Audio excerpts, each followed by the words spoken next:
We're right now doing some on-the-sky commissioning for our high-res IFU for one of our instruments called GNIRS.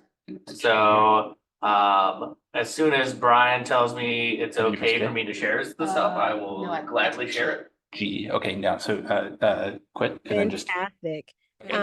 Could you explain to us what an IFU is and integral fill unit whenever you get a chance? Sorry, what was that, Jamaica? I was asking Brian a question. No worries, no worries. You said you're finishing up commissioning of an IFU. I believe that's an integral fill unit. Can you explain that to us? Actually, do it again. Yeah, so basically what an IFU is we're basically taking spectra over a part of the sky. So when you take, there are a couple different types of spectroscopy. Let's start off with that. And when you, one of the more traditional types is called non-slit spectroscopy, which is basically you have a single slit of light and that light is let into the spectrograph. With the IFU, what really happens is we're taking now a square bit, and for the GNIRS high resolution IFU is what's known as an image slicer. So we're taking a square, or I believe it's actually a rectangle, bit of this image of an area of sky, and we're basically slicing it into separate images and feeding that into a spectrograph. And then after that, we recombine all that data into a single data cube. So what we have is basically an image in the X and Y directions, and then in the Z direction, we have basically it as a function of wavelength. So we're able to kind of see this image at all the wavelengths that GNIRS can offer, which is an infrared instrument that goes slightly redder than what our eye can see, all the way from what we call the JHK bands all the way to L and M. It's pretty good. Maybe just a little bit down. So yeah. So maybe. So I'm actually showing on. It's one of the Brian Limos. We're sending off some more stuff. Is an image of what's going on. So you can see we're looking at a pair of stars, I believe. And this is the image that we're getting, like the reconstructed image that we are getting out of the high resolution IFU. Yes, I see that, and it is one of the Brian Limos. Yes, is there any way we can make that screen larger so we can get a better view? Yeah.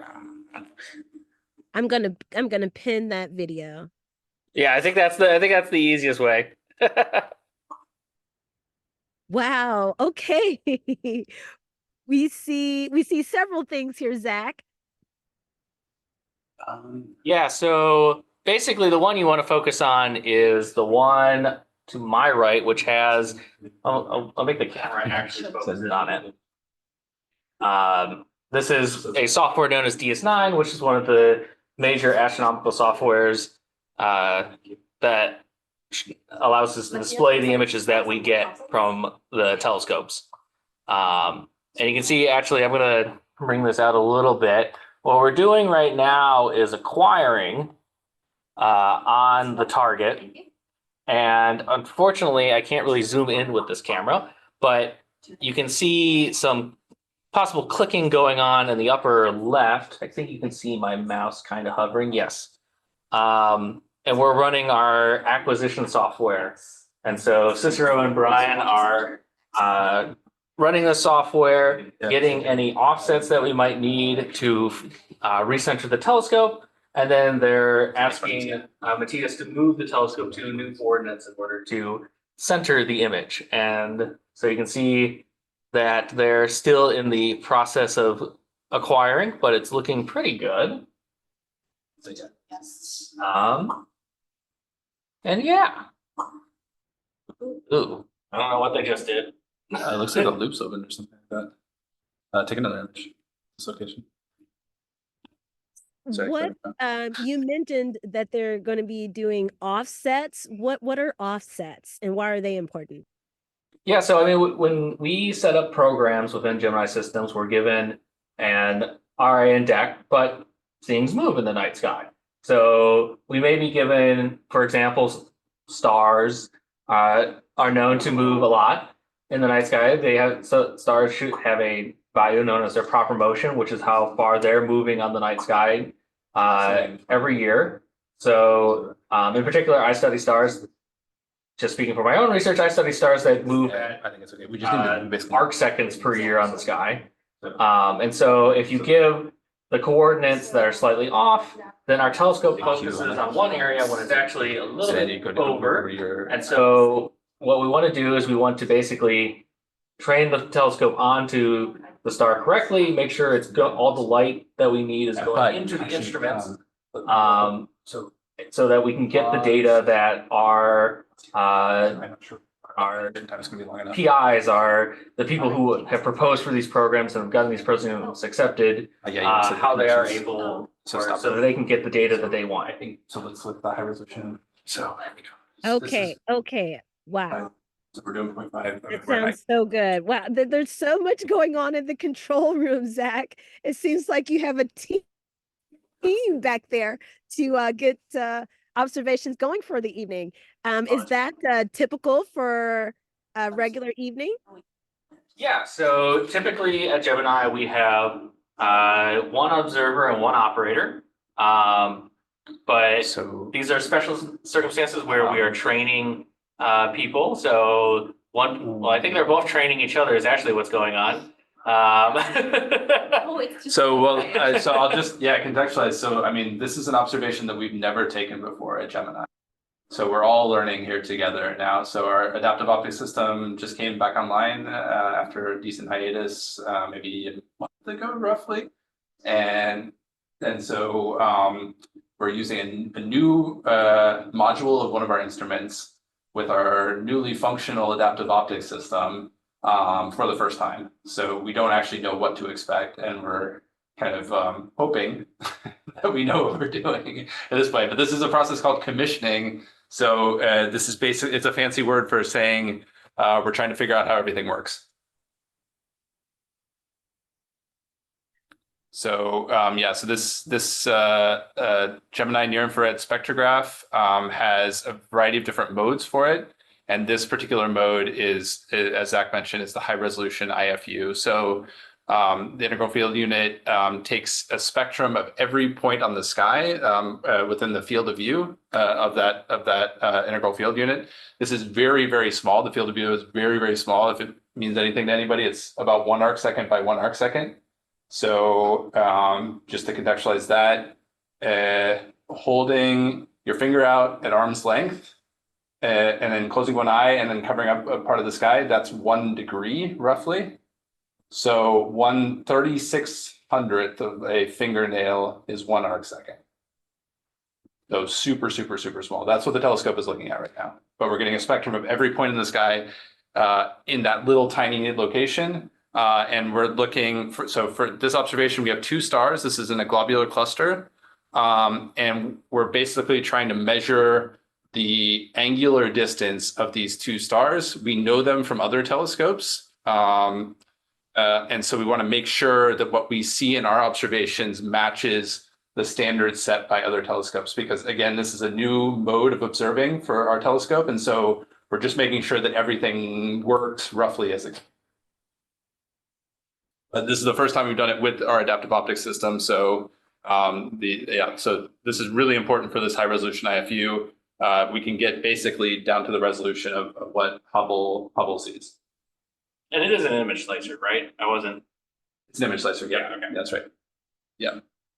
So it's literally a bunch of slits with a bunch of mirrors, a bunch of slits, and it's just taking a spectrum across. So there's 25 slits associated with it. So 1 slit, 2 slit, 3, all the way to 25. And then we get a spectrum of every location. So so we're looking in the near infrared right now, looking in the K band. So this is 2.2 microns. Yeah. So this is way beyond the range of like human seeing. And this is actually beyond the range of what Hubble can do. So this is more like James Webb Space Telescope territory. I don't know if any of it was understandable, but No, I was going to say thank you. No, that's fantastic insights. Fantastic insights to have. And we appreciate you taking time from what you're doing to share with us. We do have a question in the chat, Zach, from I believe this is Prashant. Why were these two stars chosen for the observation tonight for the commissioning with GNIRS?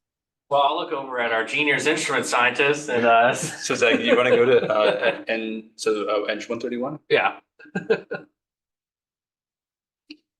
So as I mentioned, just to start, kind of answering the question, first of all, it's up in the sky right now. So that's important. We need it to be up in the sky. It needs to be fairly high up in the sky so that our telescope can point to it and so that the blurring of the atmosphere is less. So if you start looking towards the horizon, the blurring of the atmosphere, so the Hubble Space Telescope, the James Webb Space Telescope, they don't have to deal with this. But here on Earth, we have to deal with the atmosphere. I mean, atmosphere is important. We all like the atmosphere. It's helpful to like breathe and stuff. But for scientific observations, astronomical observations from the ground, it becomes a bit painful. That's what this adaptive optics system is for, is to kind of correct in part for the scintillation caused by the atmosphere. So basically the particles moving in the atmosphere and causing light to move back and forth. But as you start to look towards the horizon, you make the adaptive optics system work even harder because the twinkling of the stars is more and more. So we have to have a target that's high up in the sky. And as I mentioned, the field of view of this particular instrument is very, very, very tiny. It's the tiniest field of view that we have of any instrument mode at Gemini. And the reason for that is because you're getting so much information within this little tiny field of view that you kind of compromise between the amount of information that you get. So you have big wide imagers that can look over, hundreds or thousands of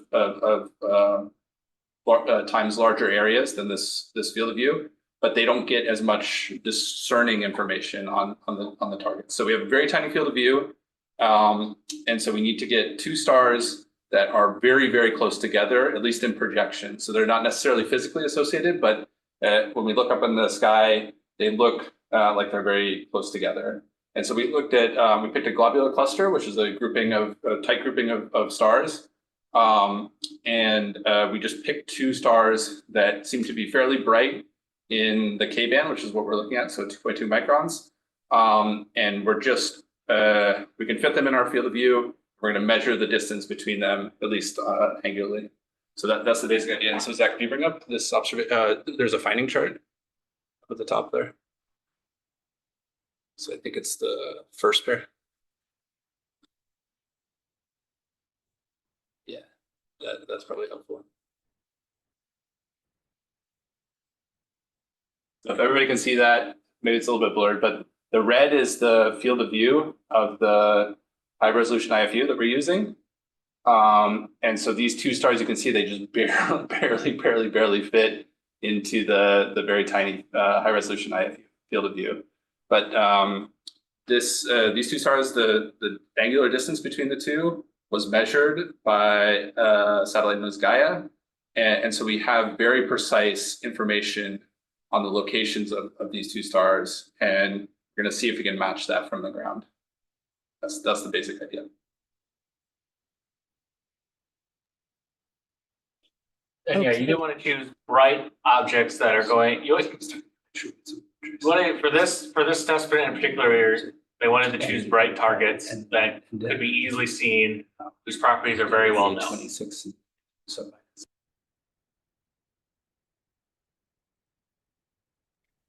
So this commissioning was already in progress once we joined you all, Zach, I believe. How much more time is left in this process?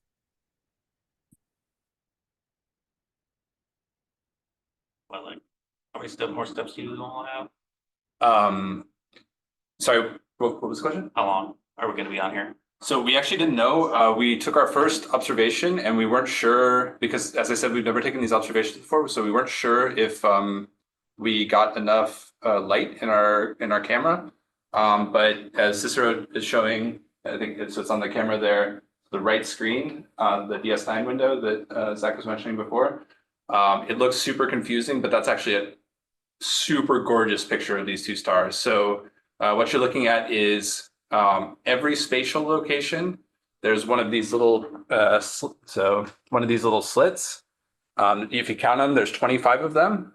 And for each one of these slits, we have a spectrum. So if this were visible light, red would be on the bottom and blue would be on the top. It's not color coded in our image here because we just use numbers. We don't care about what actually whether something's red or blue. It's just a number to us. It's the wavelength of light.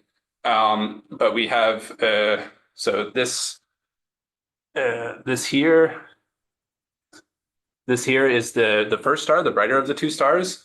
And we can see that there's a very strong indication that the star is there, all the way from the red portion to the blue portion. And then our second of the two stars is over here. And that's the fainter one, but we can very clearly see it. So I think we have plenty of signals. So to answer the question, we have another probably about 10 minutes because we think we have a sufficient amount of data to move on. So probably another 10 minutes, we're gonna take one more observation like this. So right now we're taking what's called a sky frame. So we're basically the near infrared sky, unlike for Hubble and James Webb, on the ground, it's very bright. And so we have to observe also an observation. We're basically wasting telescope time. We're purposely pointing to nothing. And we're pointing to nothing so that we can get the average background of the sky and subtract that off from the observation that we just took. So we do usually near infrared observing, you do something called ABBA sequence where you go A, meaning you take an observation of whatever target you're interested in. Then B, you move off to the sky. B again, you are off to the sky, and then you go A back onto the source.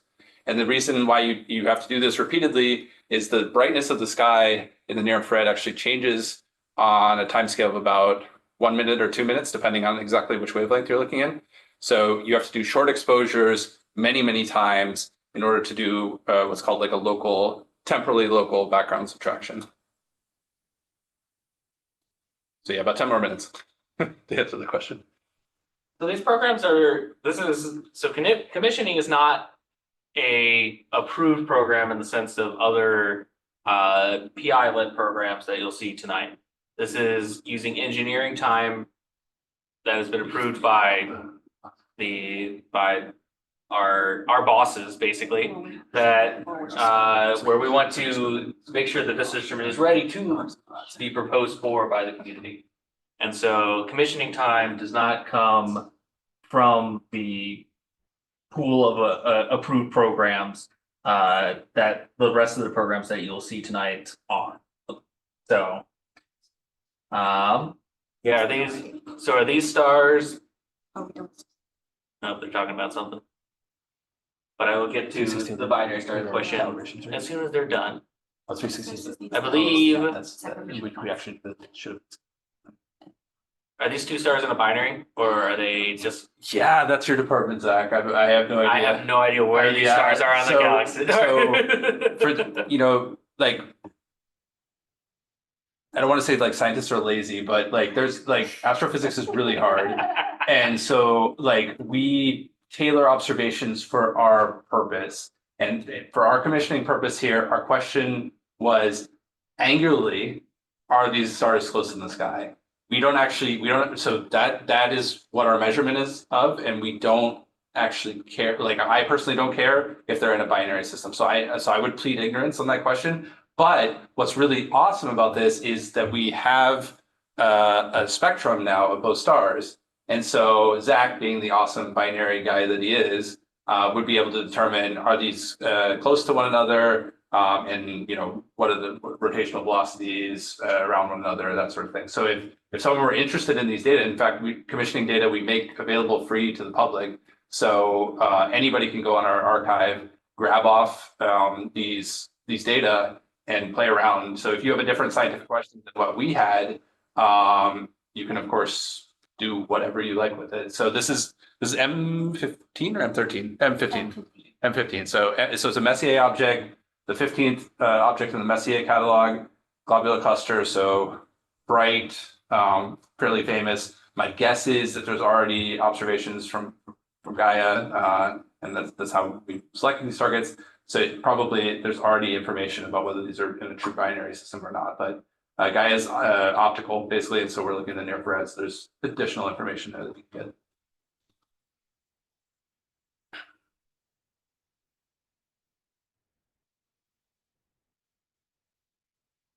Yeah, you can do sky equals 20. So these are just Because of the archive. oh yeah, oh that's beautiful. In the chat, if you want to go look at that and see all the great data that we have available to everybody at this very moment. Spatially separated. So basically, the spatial axis is this here. So x dimension. Yeah. So and then the slices are basically stacked on top of one another like this. And so you can actually GAC it. So why don't you put that out and you can GAC 26.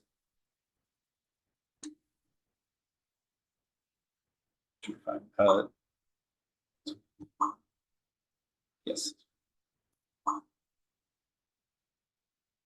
So here, yeah, it's kind of annoying. So you have to. We actually probably should have done slit equals whatever the slit was for the one 20. I think it was.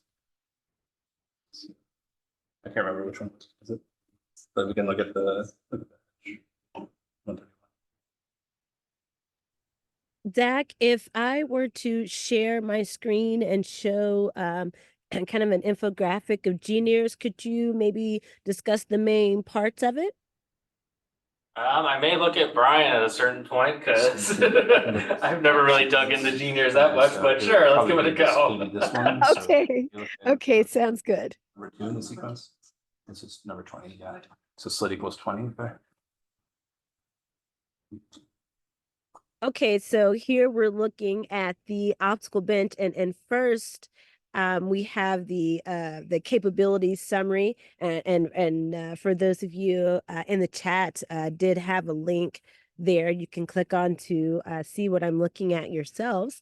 And we have an instrument scientist, and we see that's Manuele Farina, and then we also see that Brian is listed as the support staff.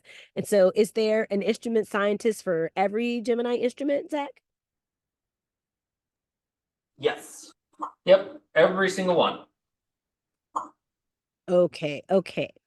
All right. So I assume they're responsible for making sure it's in operating order and maybe communicating with any research groups that may be using that particular instrument? Yeah, so typically instrument teams have a couple of people on them. And so what the instrument teams do is that they do exactly what you said. They make sure that the instrument is working well. If the instrument is taken off the telescope and then put back on, they make sure it is calibrated correctly so that the science goes as smoothly as possible. They also deal with any issues that might occur with the instruments during the day, and potentially at night as well. Although sometimes it may be that they have to call someone else rather than the instrument scientist if the instrument fails during the night. And so, but then they also, as you said, they act as contact scientists. And so a number of us are trained in a variety of instruments to be contact scientists. So what happens when a proposal is accepted to Gemini is assigned a couple of contact scientists, and the PI has to go in and set up their program in the Gemini system. And so I could, if you want to stop sharing, I could show that real fast. Let me see. I'm just gonna pull up one of mine. This one is MAROON-X, but it's like help. Are we running behind at all? I think that took a little bit longer than expected, right?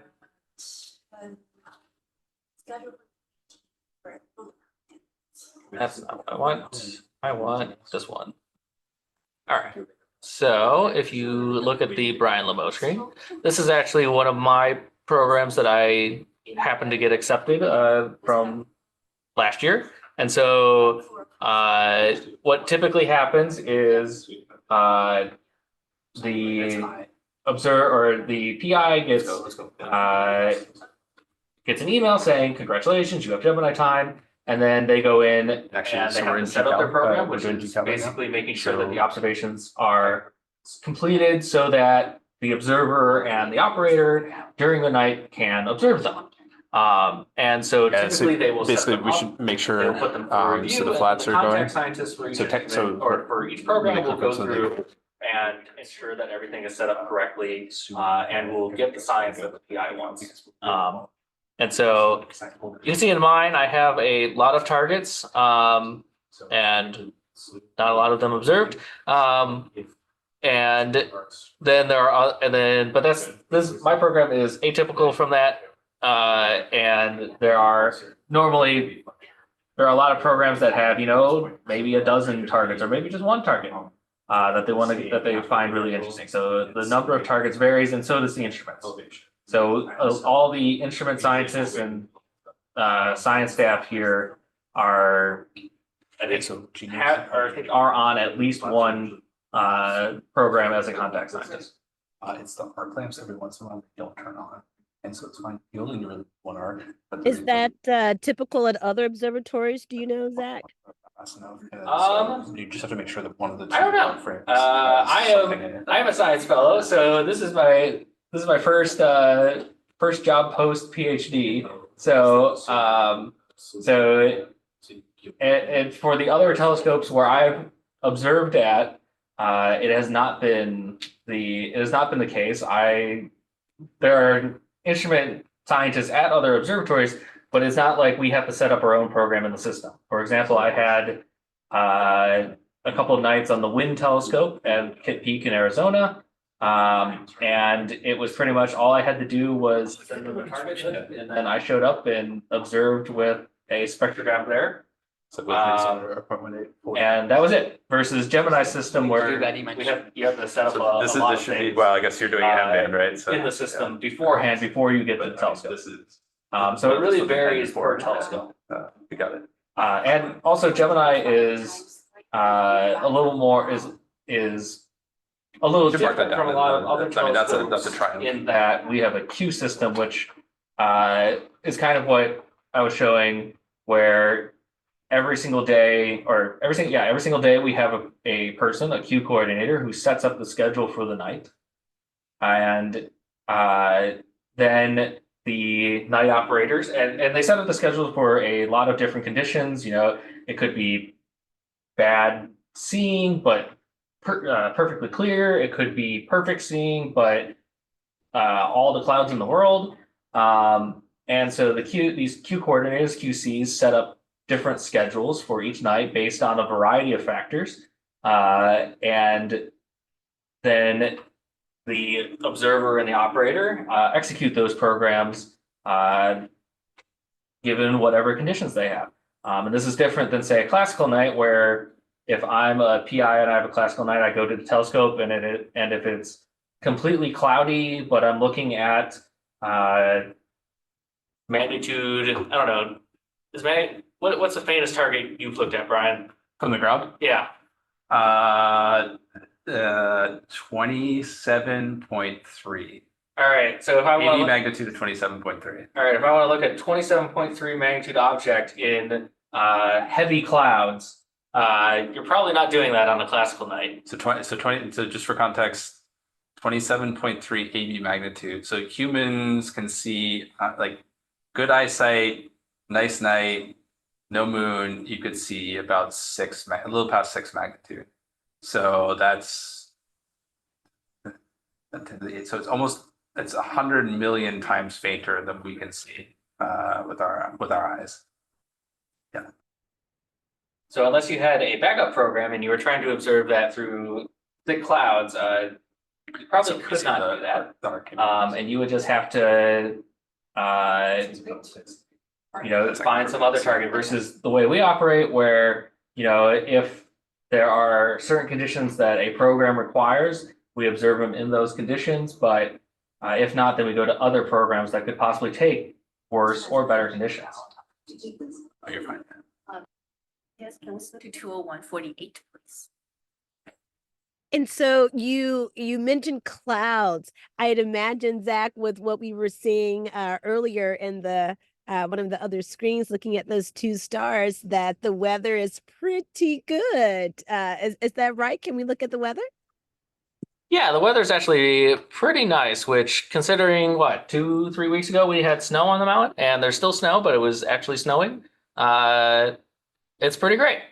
And I would say we are in IQ 70 CC 50, which means it's clear skies and a seeing below 0.7 arc seconds.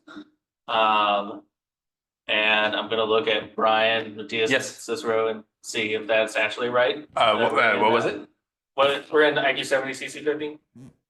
We're probably so we're getting 0.45 arc second seeing. So we're kind of borderline IQ 20, IQ 70. So it's gorgeous. It's like almost as good as it gets. What is seeing? And sorry, what was that? I said, but what is seeing? You got really quiet, Jamika, for a second. Oh, I'm not Jamika, sorry. I'm from the MAROON-X team. Yes, sorry. Maroon-X team. This is sorry, go ahead and introduce yourself, please. Yeah, sorry.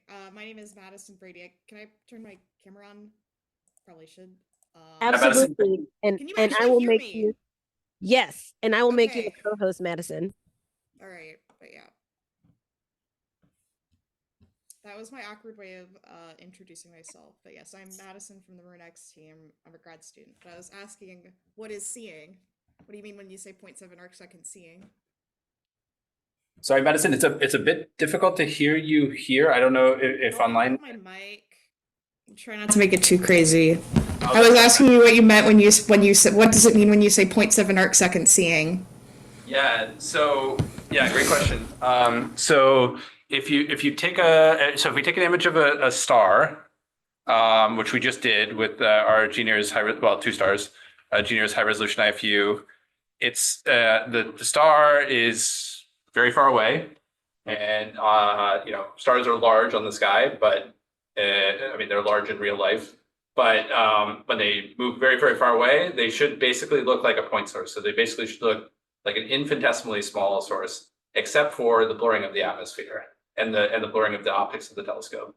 And so what we're measuring is the apparent size of a point source like a star as we measure it on our instruments from the ground. And so seeing is a measure of how much the turbulence in the atmosphere, turbulence on the ground layer, like above the telescope, and turbulence inside of our dome, and then any smearing of our optics. So at 0.5 arc second, as I explained earlier, a degree is about a fingernail held at arm's length. So 1 arc second is 1/3600th of that. And so we're 1/7200th of a fingernail in terms of our resolving power on the sky. That's how big a star looks to us on the sky currently tonight. So that's good. That's a good thing. The smaller, the better.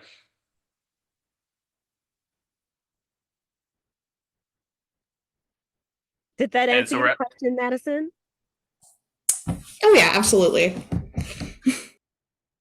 Thank you for the great question, Madison.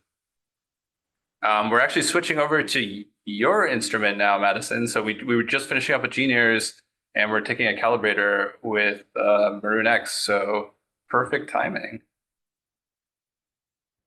Oh, I didn't unmute myself. Yeah, I was just thinking about that. I need to actually try to get this thing to pin the video correctly. But there we go.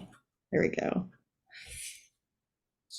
So Madison, both Cicero and I, who are on the Observer tonight, are like total newbies on MAROON-X. Like I just Well, actually, my first observing night was with MAROON-X like 2 years ago. Okay. First Gemini observing night, but that was when I was a glorified bookkeeper. So now we're actually using the interface.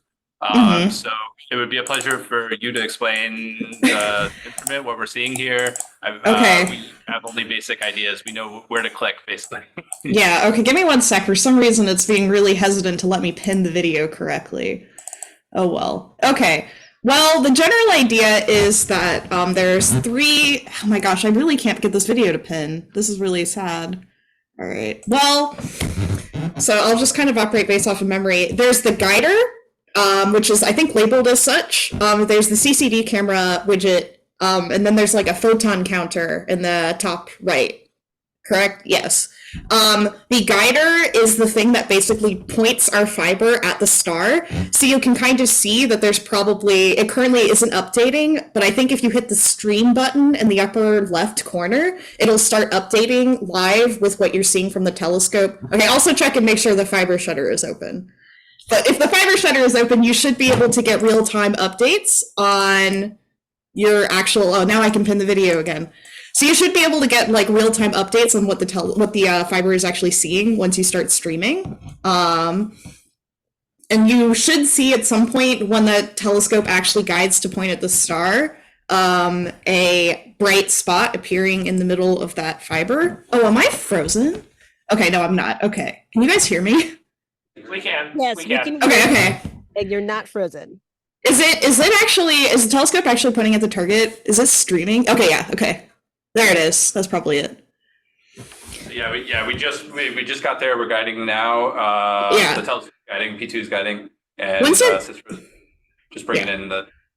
Yeah, once you're guiding, you're good. So what the guider window, when it says guiding, what it means it's doing is it's looking at where that bright spot is, and then it like tries to estimate where the center of that bright spot is, and then moves the fiber to point at it. So this way, if the star is moving slightly in the sky, or there's like turbulence or something, we always have the fiber, which is like a fiber optic cable, pointed directly at the center of the star.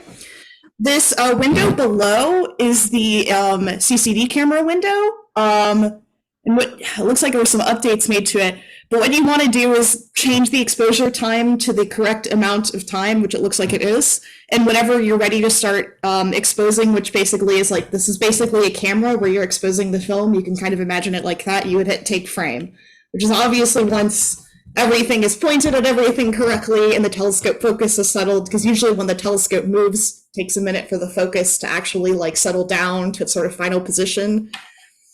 You can kind of keep track of that also by looking at the counts and seeing if they look stable in that photon counter widget. So, and that's the basic general gist of it. I think you only have to do 1 exposure for this target because it's a calibrator. Yep. We're just waiting for the telescope to settle a bit. Yeah. And it looks like we're probably ready to start here next 10 seconds or so. Yeah. Oh, also, do you have the ADC in Park? You probably, you probably want to put that in follow. Sorry, is the Casper hit or zero? It's not full.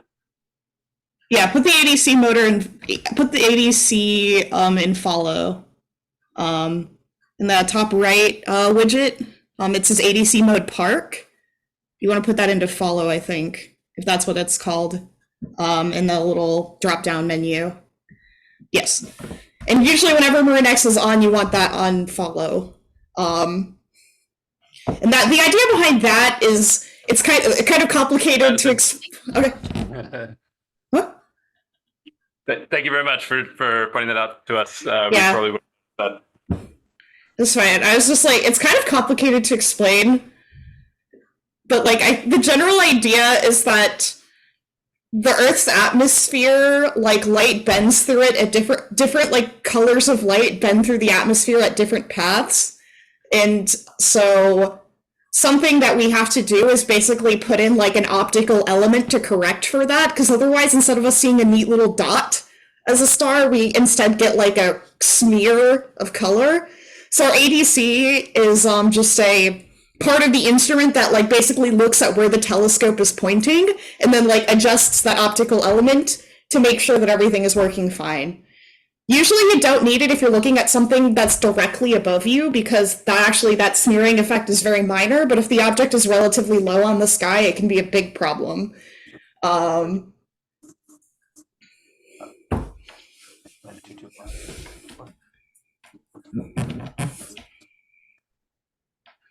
So Madison, do you want to explain what MAROON-X is? Okay, yeah, so that's probably a good place to start.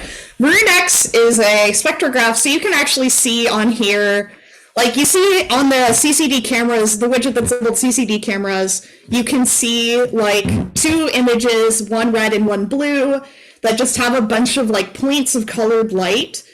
The idea is, at least for that particular, like in this case it's a calibrator, but what we're doing is we're taking pictures of the spectra of the sky. So our instrument basically places a prism, like this is a simplification, but it basically places this prism in front of the star, and the starlight comes through and that light is split up into its component wavelengths. Yeah, that's, like, it's a big old thing. Is that I think that's just the conditions chart, isn't it? But yeah, so so you get the wavelength as a function of, the flux as a function of wavelength. So you can imagine if a star looks red, it probably has more flux in the red. If a star looks very blue, it has more flux in the blue. This general concept kind of stretches out to all sorts of other things. Yeah, that's a picture of a stellar spectrum on the left and right. And you can see that for the most part, it seems pretty bright, but there's these big black spots where the star is really dim. And that's usually because the elements that make up the star each kind of absorb light at different wavelengths. So, stuff like hydrogen, helium, they all absorb light to some extent, especially when they're cool and like on the outskirts of the star. And we can look at the positions of those lines to tell us information about the star. Now, the most basic first order thing is that tells us what the star is made out of, but we can also kind of start to tease apart that information to give us some other things as well. One of the big ones is that you can actually tell how the star is moving by looking at its spectrum. If you've ever heard of the Doppler shift or the Doppler effect, something that kind of happens is like if light is moving towards you, it actually looks a little bluer, and if it's moving away from you, it looks redder. This is kind of the same principle as like why cars moving towards you sound higher pitched while they sound lower pitched when they're moving away from you. Basically, the motion of objects causes waves to become compressed, and whenever light waves are compressed, they look bluer. So we can look at where those lines are placed, because those lines actually have very specific the lines at specific wavelengths. So we can watch how the spectrum of the star shifts red and blue to measure how the star is moving. And that explanation is pretty technical, but the reason we're interested in looking at how stars move is if they have planets, then we can see how where those planets are, basically. So my group and my particular research field interest is studying planets. And since planets are really small and really dim, it's generally preferred to not try to look at the planets directly, but instead to look at how they influence their stars. So we're looking at these spectra and looking at how they move, basically how you watch those lines basically move left and right across these camera chips. And then we can translate that into looking at how the star is moving, which we can then translate to figuring out if there's a planet there, its orbital period is, and its properties. I have some slides about this if anyone wants a visual accompaniment. Should I do that? I can at least show you what my data product typically ends up looking like. Can I share screens? Do I have permission? Absolutely. You are a co-host, Madison. Please feel free to share. Okay, let me whip this up. Okay, yeah, I'll just we've got that. Share screen. My internet connection is a little unstable, so I'm a little worried about what this is going to do, but we'll find out. But yeah, so, okay, actually, this is probably a good place to start. So the idea here is, I just found an example of a camera image of a star spectrum. You can kind of see that this is looked like what I showed you earlier, and that you have areas of dark and bright. But we can basically take that, read it in, and convert it to a spectrum. where you look at like each of these physical positions on the camera chip is like actually a specific wavelength of light. So we can take how bright each pixel on this camera chip is and convert it to a spectrum that basically is wavelength versus brightness. And then we can kind of measure how the spectrum moves left and right across the chip to study. This is like what a final data product for a MAROON-X would look like, where this RV is the radial velocity of the star, which is kind of just describing like, we can tell how the star is moving towards and away from us. So if the star is moving away from us, it looks redder. If it's moving towards us, it looks bluer. And we can actually put that in terms of the actual, how fast the star is moving with some mathematical corrections, and use that to look for planets. I think this figure is a little better for kind of demonstrating how this data tells us information about planets, where this is just, I took some of our data, and the general idea is that if a planet is orbiting around a star, it's going to kind of make a little sine wave of speed, because when the star is moving towards you, it's moving very fast. But when the star is kind of moving like in front of you, doesn't really seem to be moving towards or away from you. So it actually will look like it's not moving. So the star moving towards you and away from you, like as the planet and the star kind of orbit around their center of mass, will make the star move and create this sort of sine curve motion. And you can actually look at the period of the sine curve, and that just tells you the period of the planet, because like the amount of time it takes from the star to go from one place in its orbit to the same place tells you the planet's period. And then the actual amplitude of the sine curve can tell you the planet's mass, because a more massive planet can move its star more, because it just has a stronger gravitational force. And so the star will actually move on a bigger orbit and move more quickly, and that we can use that information to tell us about the masses of these planets, which is my key interest in research. Right, I'm gonna close out of my share screen in case anyone has any questions, so I can look at them.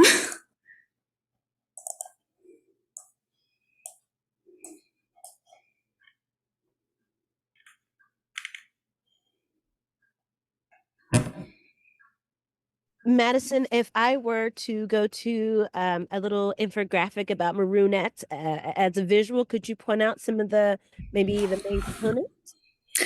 Sure, though I'm not as trained in optics, but I can try to give some general insight. Okay, sounds good. Mm-hmm. For a moment. I think a lot of our key instrument scientists are in a very poor time zone for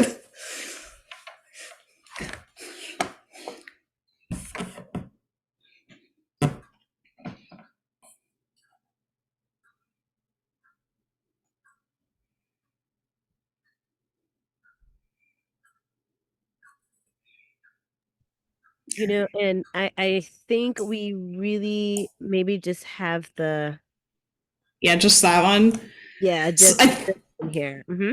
Yeah, I think that's the general idea that you can get there. I think it's a little bit hard to trace, but you can kind of see that it's trying to show you how light of different colors comes in and is bended so that the actual place that they hit on the camera chip is dependent on color. And I think that's like a really key component to this instrument. I don't exactly understand all of the more complicated bits, but mostly when we're taking this light, it's not actually a prism, but you can kind of imagine it like a prism that splits up the light. And then there's a couple of other optical elements that kind of reorganize that light so that it fits on the camera chip. Because a lot of these camera chips are kind of designed in a pretty standard way. So we need to have a couple of optical elements to kind of shift that around and make it so that it fits neatly on the camera. So I believe that's like generally the combination of things you see there. And a lot of it is just like focusing the light, making sure it all like is like that the actual place it is on the camera chip is wavelength dependent, because like just looking at the picture of the spectrum, you can see there's no obvious way to tell what color anything is because it's just a picture. So usually we end up having to do a bunch of really like specific calibrations to figure out what each pixel exactly lines up with. So we need to be like very careful about keeping everything very stable so that that stays the same. You can actually see on that picture Now that spectrum, you can see that there's that stellar spectrum, and beneath it, there's just like what looks like a set of lines that are like really evenly spaced. That's actually not a stellar spectrum. We actually have a calibrator in the telescope, which is an Etalon chamber, which basically is if you shine a laser between two reflective walls a bunch of time, they produce a spectrum that's a forest of evenly spaced bright lines. And we use that to figure out what the actual wavelength of each pixel is, because we can actually measure that very precisely. And then we can say, well, we knew that this line, line 57 was at 6,000 angstroms. So that means that like the stellar lines that are near that are at 6,000 angstroms too, or whatever. You can kind of spread that out to other things. So a lot of other things that are like in the MAROON-X optical like chamber are these calibrating instruments that are just there for us to actually tell what wavelength everything is, because we need to very, very, very precisely measure the positions of these lines, because a lot of times these stars, the signals we're looking for are actually quite small. So the lines might only be shifting over by a fraction of a pixel. So we need to look at a lot of them and measure them all extremely precisely to actually get a sense of the scale of these things moving. Because my particular research interest is looking at very, very small planets, like Earth-sized planets. And these planets tend to produce like very, very tiny signals. So we need to, this instrument is kind of like on the edge of is attempting to do what we're kind of on the edge of being capable of doing when it comes to looking at these planets. So having these really precise calibrators and understanding exactly where everything is really important. I see a question in chat that might be better handled by someone else, which is how are coordinates entered in the system for observing with Gemini? Because I can say what it is from my end, but I think this is a great question. We're entering coordinates right now. Yeah, I think you guys might be able to say more than I can about that. Like, yeah, Running at 100. 100 hertz. Okay, thanks. Okay, so do you want to explain what you just told Matthias? Oh, okay. So we have a coordinate system where I guess one axis is 30 degrees to the vertical direction. And so if we want to move our science fiber onto our science target, then we want to tell the operator to offset the telescope a little bit. So I think this is probably I guess nicer than directly pulling the circle on top of the science image, because there's a reflection of fiber that can use the science fiber. Yeah. Offset supply? Yeah. So just to like back up a little bit, so we have coordinates. Perfect. Nice shot. We have coordinates called right ascension and declination. So every observatory uses these. Right ascension is like lines of longitude on the sky, and declination is like lines of latitude on the sky. So you basically just take the Earth, tilt it at 23.5 degrees as it is to the sun. You spread out the lines of longitude and latitude onto the sky, and that's what's called the celestial sphere. And so we use those two coordinates, right ascension, declination, to determine the rough spot in the sky that we're trying to point to. Since we're pointing to stars, stars move. So, distant galaxies, they don't really move on the sky on the human time scale, but stars do. And so even if we're going to the correct coordinates, right ascension, declination, we do try to make a correction for this movement, but it can be a little bit off in terms of so there's, pointing of the telescope can be a little bit off. The movement could be a little bit different than we expected. And so what Cicero did is just make a so Matthias, our operator for this evening, moved the telescope to the rough location. Cicero calculated the precise offset between the location of our target and where we were currently pointing, and then asked Matthias to move us just a little tiny bit so that we could get the fiber, which collects the light from MAROON-X, directly centered onto the star of interest. So that's the one in the center of this frame here that I guess the other me is sharing. And initially, the coordinates are inputted into our observing tool, which is what I showed before. So I'll just show my program again from last year. And so when you're a proposer and you propose for time, you get time accepted, you may have to input it into our system. And so, for example, one of my targets has this RA in this deck, and it's put into the OT either by me, or when I propose for time, I provide those coordinates to the tag, and then it's put into actually a template, and then I can apply the template to everything. So it's all done through the Gemini observing tool. And then if anything is needed on Sky, then the observer and the operator modify it to get the signs.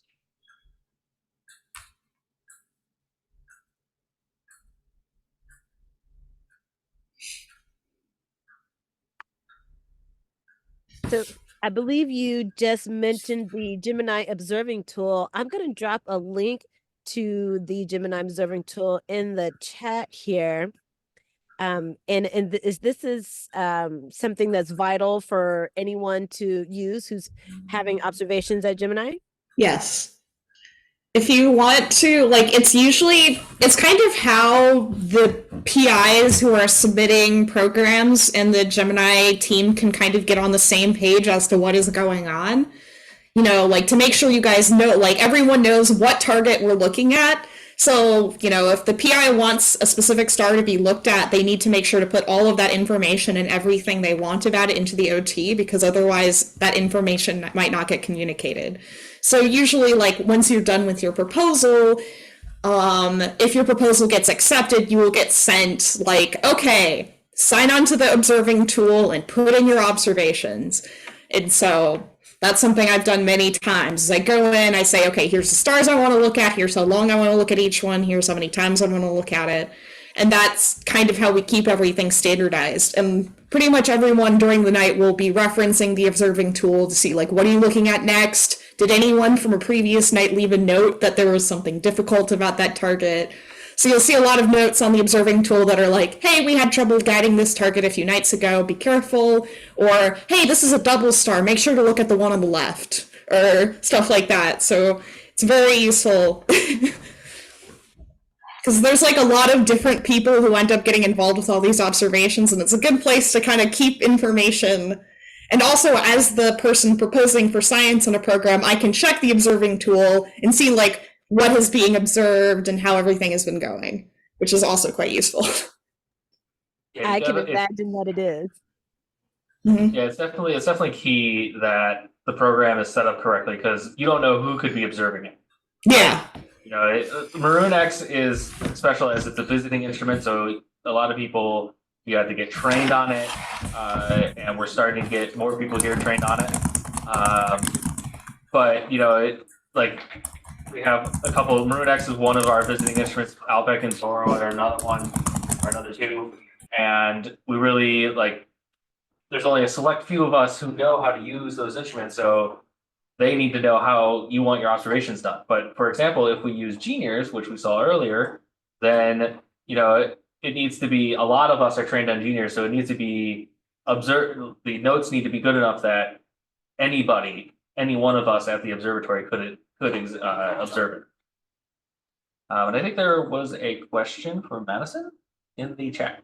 Yes. Yeah, I was starting to type up a response, but I can just say it verbally. So the question was, RVs give minimum mass. How do we measure inclination to get the true mass? Yeah, you are correct. I did a slight simplification.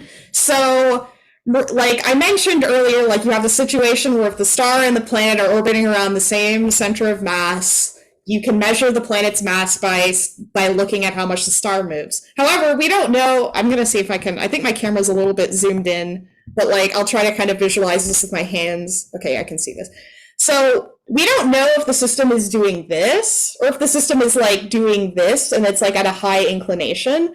And if the system is at a very high inclination, you actually like the velocities involved will be very different. The star will look like it's moving a lot less because a lot of its motion is in a direction that's kind of perpendicular to our line of sight. Or Yeah, perpendicular to our line of sight. That was correct.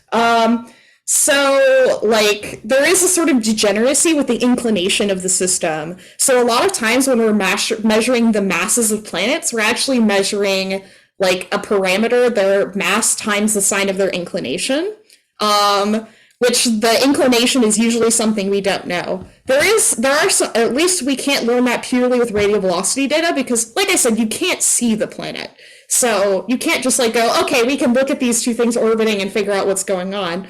Like a lot of times it's really difficult to tell. Now there's a couple of things you can try to do. One of them is if you have really precise measurements of where the star is on sky, this is called astrometry, you can actually track how the star looks like it's moving on sky, and you can use that to kind of, and then look at how fast the star is moving in radial velocities and kind of break the degeneracy that way. You get its full 3D range of movement. But the thing that I do that is typically very common is I just look at systems where we already know the answer. Most of the systems I look at have planets that transit, which means that the planet passes directly in front of the star in our line of sight and creates an eclipse. And that only happens if the system is basically fully like edge on to us.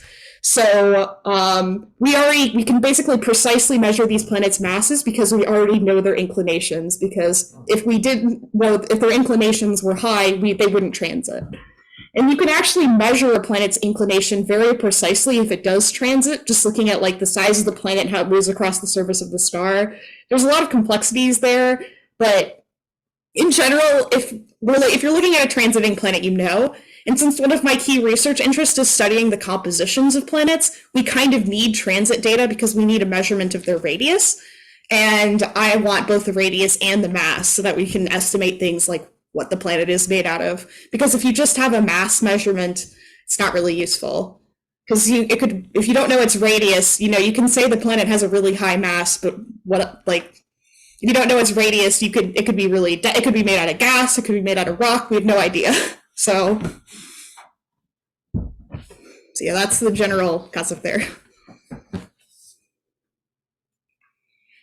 Madison, I have found, thank you, yes, Bhavesh, thank you. Says thank you, Madison. I've come across, I think, a kind of a short, good intro to MAROON-X. Is it okay if I show that here real quick? Oh yeah, sure. Okay, excellent. And I will drop the link to this NordLab CosmoView video in the chat. Mm-hmm. And make sure you can hear my audio this time. Can you hear that audio?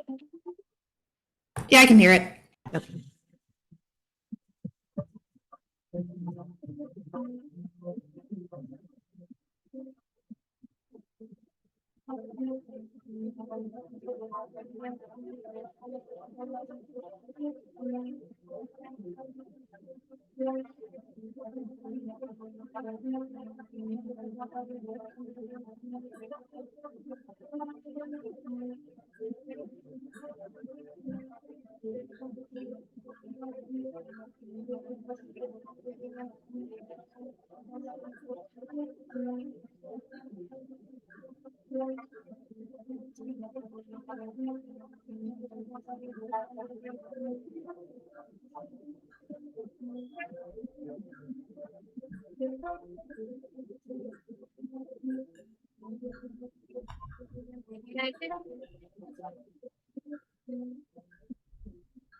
Okay. Okay, so that just is, I think, a great follow-up to that brilliant explanation that you gave us, Madison.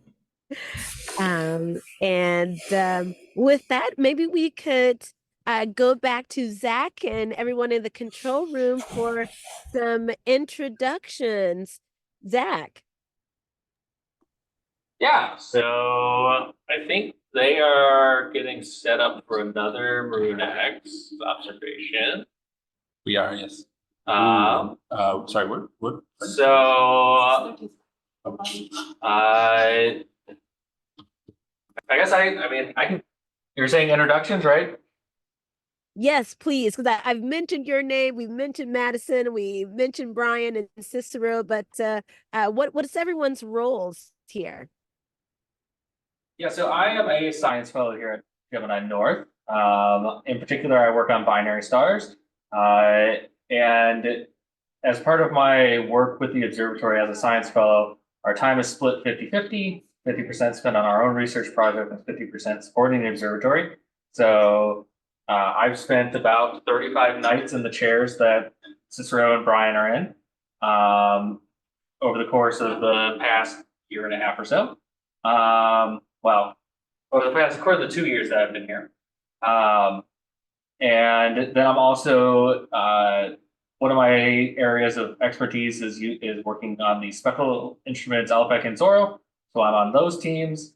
And then I also have been learning how to QC. So setting up the queues that are used each night for observing. And that comprises, like I said, 50% of my time. And as soon, so it's, oh, all right. So in that case, it looks like everybody's busy doing something here. So Yeah, Mateus, can you do a +1 in Q and a no +2 in Q and +1 in P? it looks like we are centering on a star right now. Yeah, we should have a 10-minute break as soon as we can get things centered. We can do some introductions. Opposite supply. So Madison, if you want to introduce yourself. Oh, did you say me? Yeah. Okay, yeah. My name is Madison Brady. I am a graduate student at the University of Chicago, so it is quite late for me right now. I have been on the MAROON-X team for, my goodness, 3, almost 4, like depending on how you count them, 3 or 4 years. And I mostly do stuff on the science side as opposed to the instrument handling side, though I also do observations, but basically completely remotely. I've actually never been to Hawaii.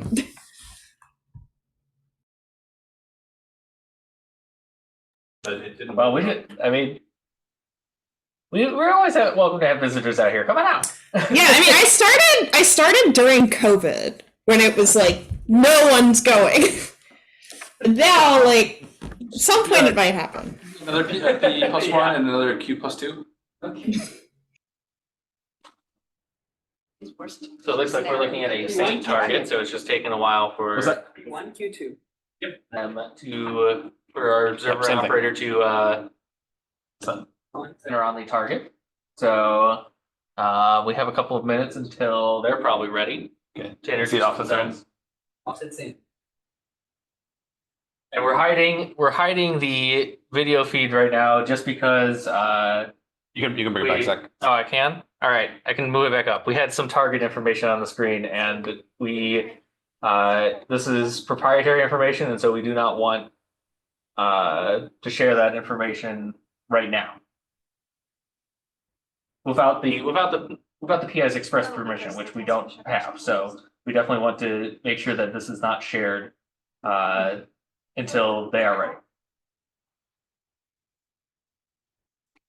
That's weird. Yeah, we didn't. So it looks like That's funny. Okay, maybe. can you undo that last move? So was it -1 in P and -2 in Q? Let's go. So this is typically how observing works. Constant communication between the observers and the operator, making sure everything's working. Offset same. Great, thanks.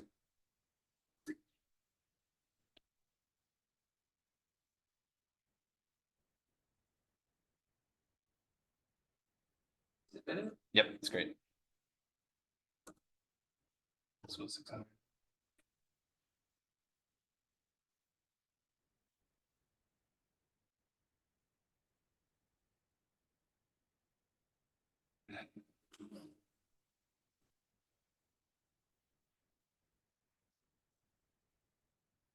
settled, so we give it enough time. All right. Okay, we're taking data. So Matthias, this will be 10 minutes. Okay. Give our next target. Yes. So we're about 2 minutes behind schedule. So with all these rapid observations, it doesn't look like too bad. You want to introduce yourself, Matthias? Yeah, why not? Can you hear me? Where's it? There's one mic over there. Okay. Hi, everybody. Can you hear me? Yeah? All good? Yes, we can hear you, Matthias.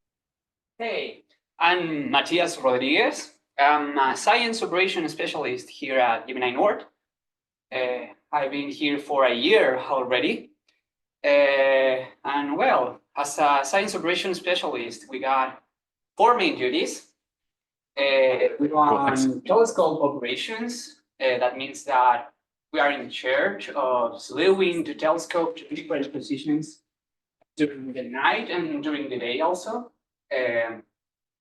We check the health of the instruments and the health of the telescope subsystems. Another duty is observing. As observers, we choose which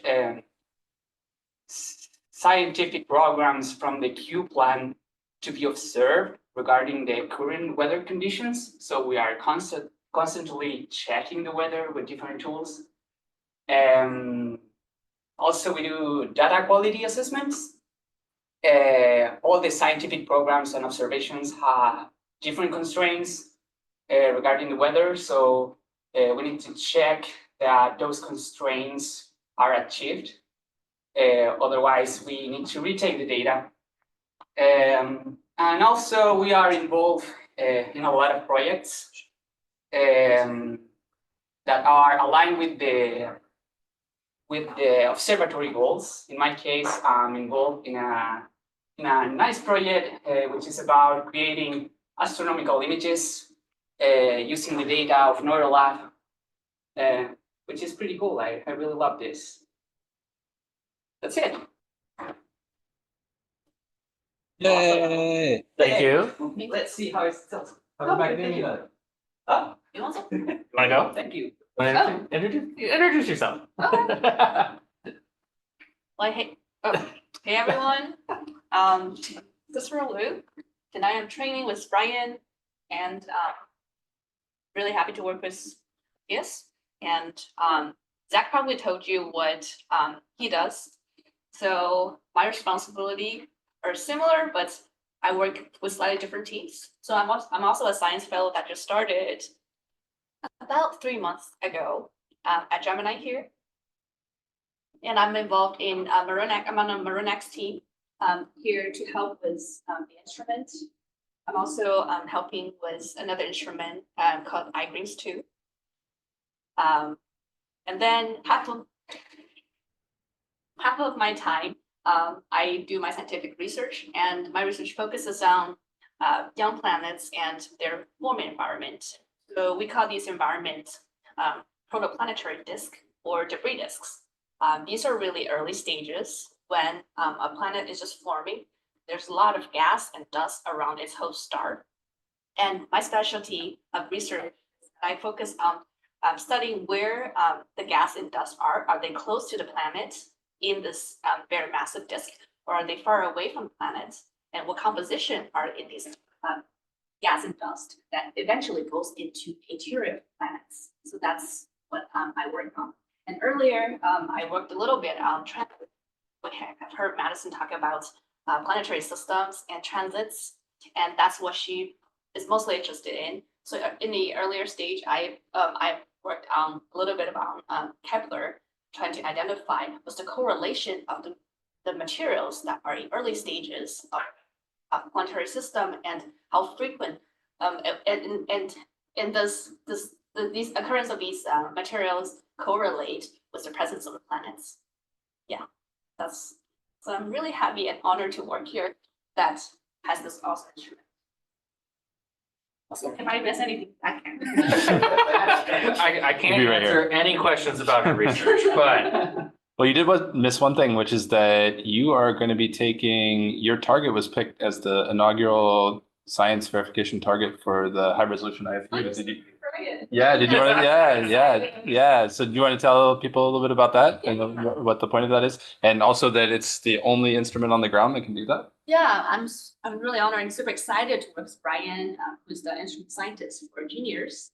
And it was Emma Farina, who's not here, but also an awesome scientist. So here at Gemini, we're commissioning a new observing mode that's not available elsewhere on this planet. Correct me if I'm wrong, if you know more in the audience.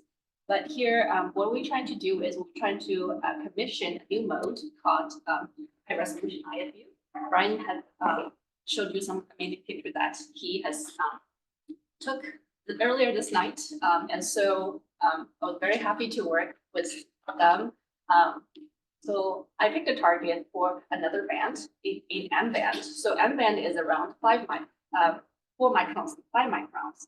At these very long wavelengths, very red wavelengths, we're seeing the thermal emission. So what is thermal emission? If you have an infrared goggle or some sort of infrared camera, you will see that maybe at night your cat is staring at you in darkness. That's how security cameras basically work. So basically, we're trying to use these really long wavelengths to understand the composition or like the sort of variety of information that are in whether galaxies or extended objects like planetary systems and what they are. And so IFU will really help us to commission to achieve this goal. Yeah. sounds awesome. Excited. I would make Brian introduce himself, but he's run away. We just had technical difficulty. Awesome. Okay. Yeah. Okay. Hi, everybody. I'm Brian Lameau. I'm a what am I called? Scientist, staff scientist. I don't know, associate scientist, something. I'm a scientist, a staff scientist here. That sounds right. At Gemini North, I've been working here for about a little over 2 years, so it came roughly the same time that Zach arrived, a little bit later. And as Cicero mentioned, I am the instrument scientist for the GNIRS imaging spectrograph, which is the instrument that we used at the beginning portion of the night. So it's the only, I think, yeah, it's the only instrument in all of Gemini that has 2 instrument scientists. And why does it have 2 instrument scientists? It's because it's awesome, super awesome. It does imaging, it does spectroscopy. We've seen that it does the integral field unit spectroscopy. We actually have 2 integral field units attached to GNIRS. And so basically, and it's the only instrument on the planet that can do this L-band observation, L and M band observation with an IFU.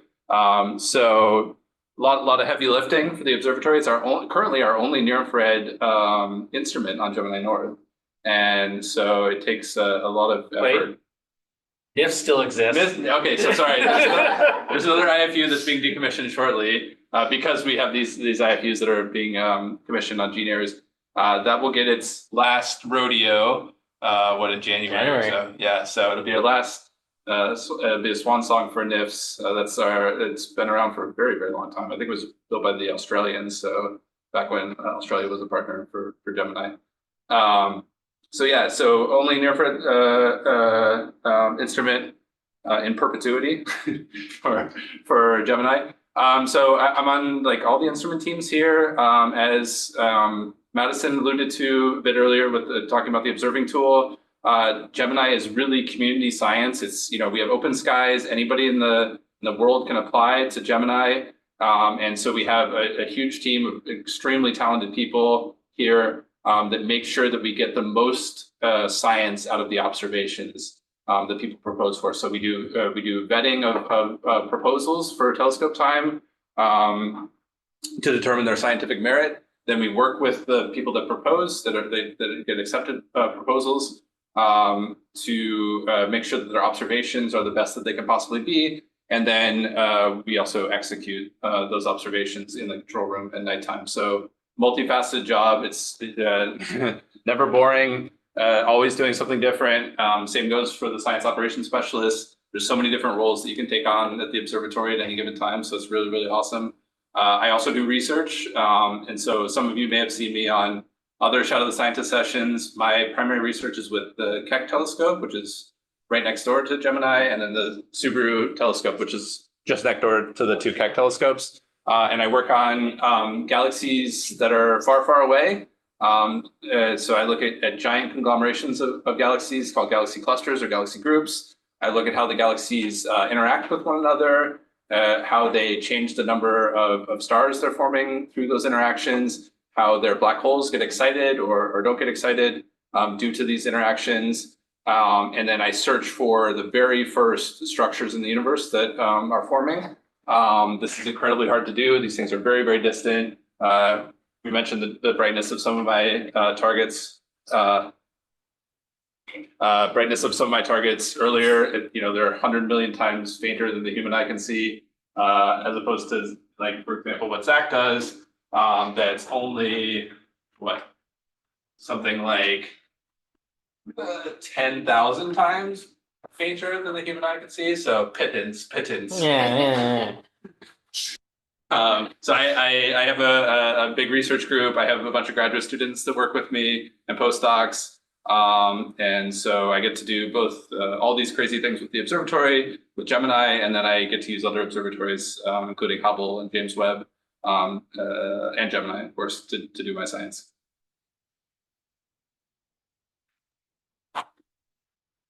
Thank you so Tamika, much. do you want to introduce yourself? Oh, well, I'm happy to introduce myself again. I am thrilled to serve as the coordinator for the Shadow the Scientist initiative and really immerse myself in all kinds of wonderful science, especially astronomy, which is dearest to my heart. And in the chat, Brian, I dropped a link to your research page in case you want to maybe chat a little bit more about that. Oh, great. Thanks, Tamika. Yeah, this is like a pretty rudimentary page, but this is a page that one of my former graduate students made. And this is an astronomical survey called the C3VO survey. So what that stands for, we love acronyms here at Gemini. We love acronyms in astronomy, take complicated things and make them even more complicated. So that stands for, it's a nested acronym. So charting cluster construction through VUDS and ORELS, with VUDS and ORELS. VUDS is a survey with it's even another acronym, the VLT, the Very Large Telescope. Just like babushka doll. So the Very Large Telescope Array is a set of telescopes in the Atacama Desert in Chile. It's in the Southern Hemisphere. I did a postdoc in Marseille, France, where we took observations from France to Chile, so truly worldwide. And we were looking at very, very distant galaxies, some of the first galaxies to form in the universe, and taking very, very long integrations with one of the spectrographs on the VLT. ORELS is a project that I worked on as a graduate student that looks at about halfway to the edge of the observable universe. So this acronym stands for Observations of Redshift Evolution in Large-Scale Environments. I haven't said that in a while. So we were looking at 15 huge, massive structures of galaxies, and we were trying to look at how the stars in the constituent galaxies, how the star formation proceeded, how star formation stopped, what caused the star formation to stop in galaxies as they enter into this very, very massive system with very hot gas and all sorts of very hostile conditions for star formation. So we're looking at connecting the first structures of the universe, the structures that are about halfway to the edge of the observable universe, all the way to the present day. So that it's a super grandiose survey, and that's what our plan is. So we're about 5 years on, and we're finding a lot of really cool stuff.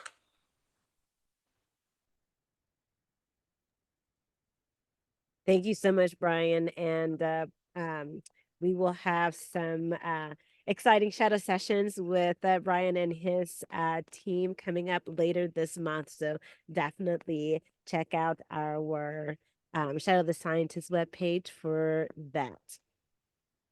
Yeah, thanks, Jamika. Yeah, I think we have 2 coming up on CAC. What is it, 21st and 22nd of December? Yeah, and that'll be with my whole research team. We'll be looking at some of the first structures that have formed in the universe. So the known, what's called a proto-supercluster of galaxies. So hundreds of galaxies forming in the early universe. Should be super exciting. We're definitely looking forward to it.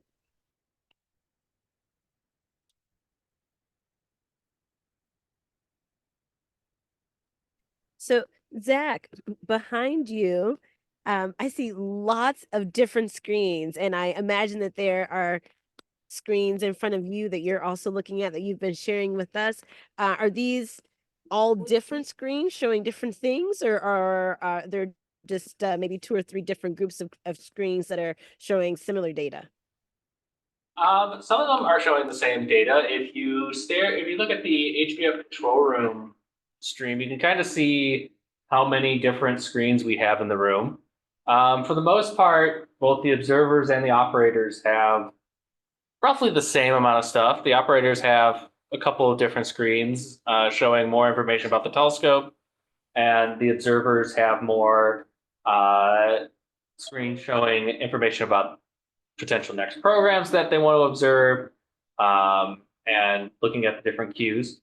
But then on the wall behind me, if you're looking at my screen, and then to the, on the right side of the HBF screen, we have a bunch of weather images up there showing cameras that display the current conditions. So the cameras that I was showing earlier on the video, those are on the wall of both video feed and still feeds of them.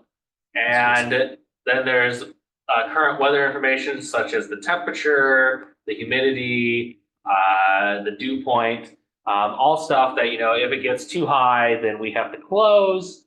And then there are a couple other screens showing various other weather-related or telescope-related things. Great. Thank you for orienting us, Zach. And we do have a question for Brian. Brian, this is from Prashant. Do you use AI or machine learning in your research? I imagine it requires quite intensive data analysis.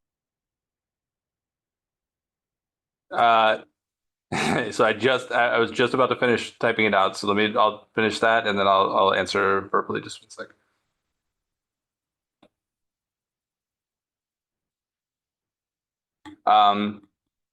Yeah, so I wrote a lot of words on the chat. The answer to the question is no. So I'm not versed in those techniques. In fact, they terrify me because I know that they're what do I know? I don't know anything about them, but I imagine, and I've seen, at least in some cases when I've seen them presented in conferences, that the training set is very important, and I am not comfortable that we have good training sets to be able to cluster the data in a way that is actually helpful. So it's black magic to me. I have a student that's starting with me at the University of Hawaii who came from a medical imaging field, and she used machine learning to make diagnoses. And she wants to do something similar, either with our imaging data or with our like physical parameter catalogs. So there's thousands of galaxies, in these catalogs. There's an incredible amount of information. So we use statistical models, we use n-body simulations to draw inferences out of these catalogs. I would say what we do is fairly rudimentary, and I'm sure there's better ways to do it. And I'm hoping that she finds those ways, but I personally don't know anything about it. And I'm super curious to see if she can reproduce results that make sense from kind of more traditional methods.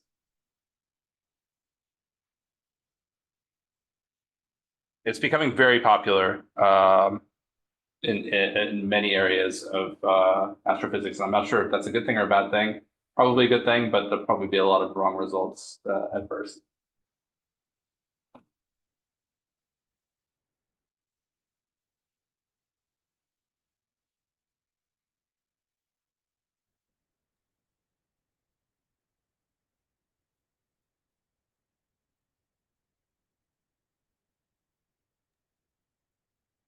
Thank you so much, Brian. And so, Zach, I know we're kind of still at the beginning of the evening. We have about 25 minutes left in our session, but can you talk a little bit about what the rest of the evening would be like for you all? Will you continue using MAROON-X, or will you use other instruments since you're doing Q observing? It is MAROON-X all the time. So like I said earlier, that MAROON-X is a visitor instrument, and what traditionally happens with those instruments is they're scheduled in Q blocks. So they get, a couple weeks at a time assigned to them, and during those blocks, they have priority. Now there are certainly nights where there may be a high priority observation that we have to grab on another instrument, and we ask the teams, hey, could we have an hour to grab this observation? For example, we were doing the GNIRS IFU tests earlier this evening. There's also been a GNIRS imaging campaign that's going on at the beginning of the night, where it only takes 45 minutes, so we go grab that and then come back. But for the most part, during these Q blocks, the visiting instruments have priority. And because traditionally what has happened at Gemini is the visiting team, so Madison would zoom in and observe, but due to some circumstances, we are not able to do that right now. And so that's why a lot of the staff here are now getting trained on MAROON-X observations. And so that's a pretty long-winded way of saying, at the end of the day, for visiting instruments, they have priorities throughout the night. So we're going to try and do those observations as much as we can during the blocks that they have been allocated. So I think the rest of the night actually is all MAROON-X, and it looks like if the good weather continues, there may be a long transit at the end of the night that team is. Oh no, there's some GMOS. There's a little bit of GMOS. Yeah, there's some GMOS programs hiding in there. So, so it's gonna be a mix, but for the most part, it's MAROON-X for the majority of the time. Mm-hmm. I guess Q124. Yeah, that's actually.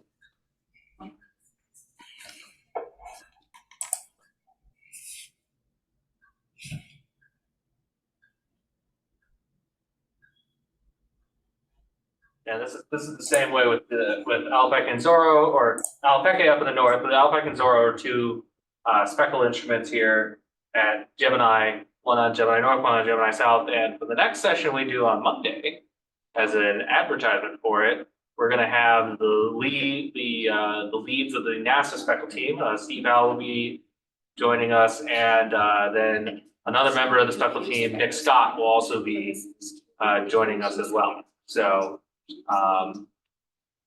stay tuned and come back on Monday for that, as a brief ad for that.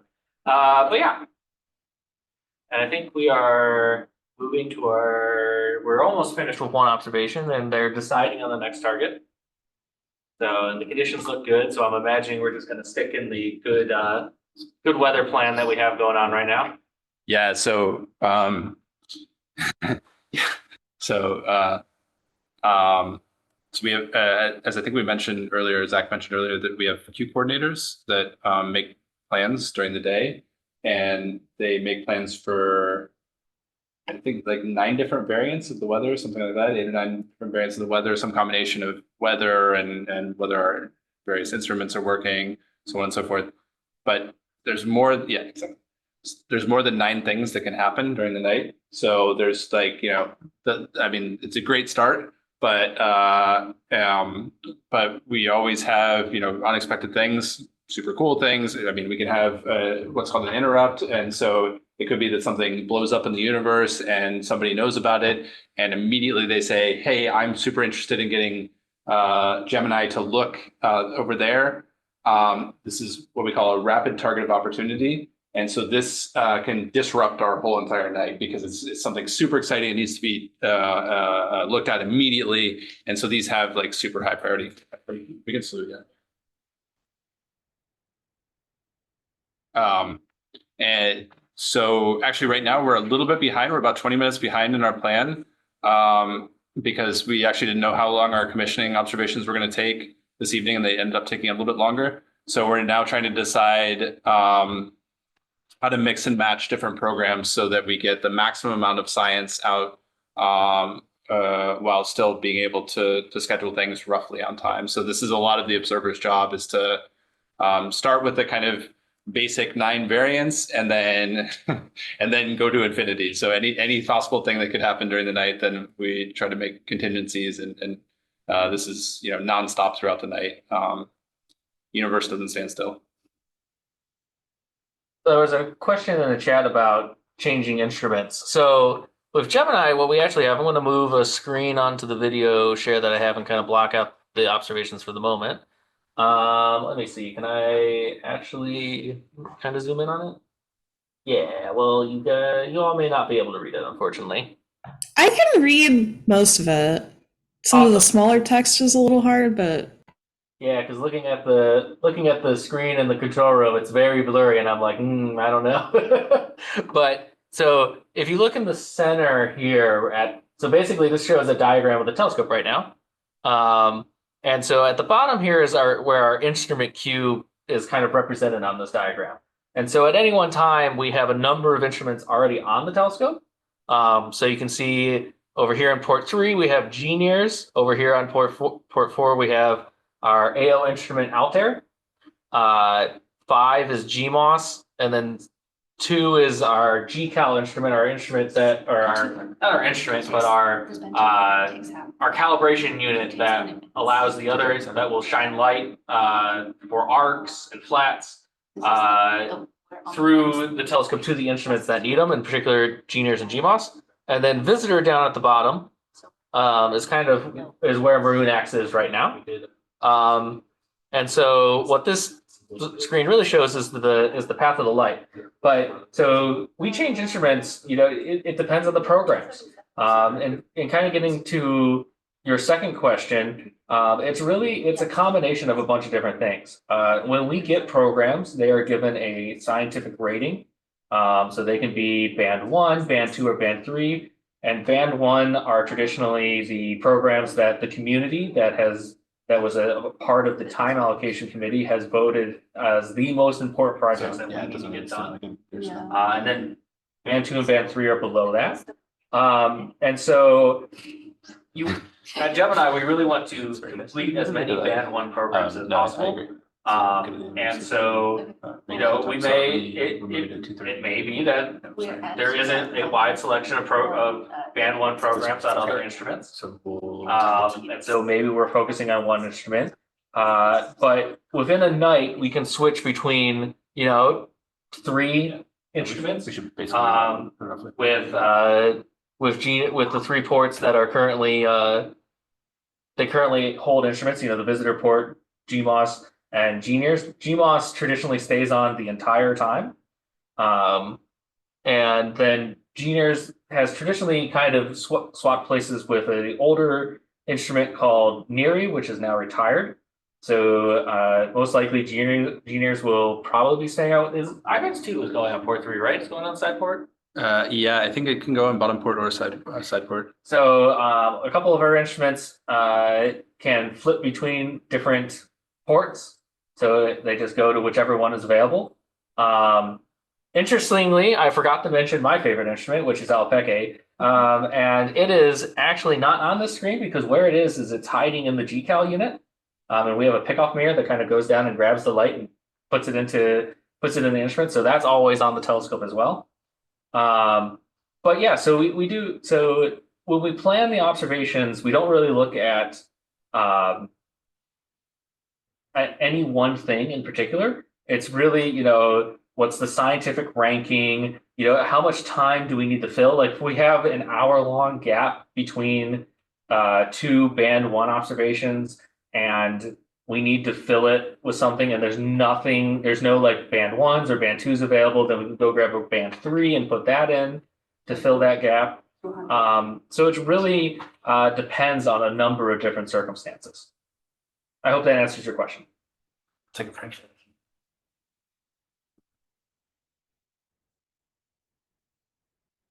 And so just to follow up to what you were saying, Zach, I just dropped a link to the Q planning so they can find out more details about that. And you did mention also kind of observing modes like band 1, 2, and 3.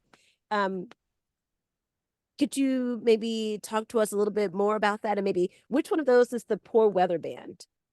Well, that's not even one that I mentioned. Yeah, I was thinking about that. So there are actually a couple of different observing methods, and if you go to that webpage that that Jamika posted, I think it goes through them, but there's band 1, band 2, band 3, and those are they typically come from our semester call for proposals and our fast turnaround program. But then there's also DD programs, which is where you apply for what is called direct discretionary time. And that's normally reserved for science that is like, we need it in the next like day or two or like next week. And this was a really important scientific result that we need to do. And so people will apply for that. And then there's also band 4 time, which is what we call poor weather.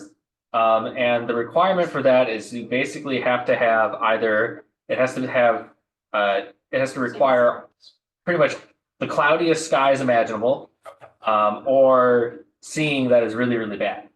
And so there are a number, we actually have had a large number of poor weather proposals this semester, which has been interesting.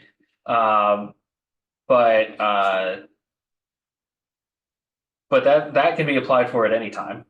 Now, within band 1, band 2, and band 3, as I said, band 1 is kind of we must get this done at like the highest priority. This has to get done. And as Madison was explained in her comment, you can have the band 1, band 2, and band 3s are kind of decided by the national tax. So Gemini is an international partnership. So the different countries have their own time allocation committees. They send those to us. And then we have what is known as the ITAC, which kind of takes all of these different proposals from all of these countries and puts them into a queue for the next semester. And you can have a variety of different weather constraints. And as Madison is saying, you could have a band 3 program that, needs like 0.3 arc second seeing, needs clear skies, needs the darkest skies imaginable, and it probably is not going to get observed because of those constraints. But traditionally what happens with band 3 time is they know for those programs, they're really used as filler programs. So you want them to have as loose restrictions as possible on your weather so that it gets observed. Because otherwise there are higher priority programs that probably will take that time that you would want.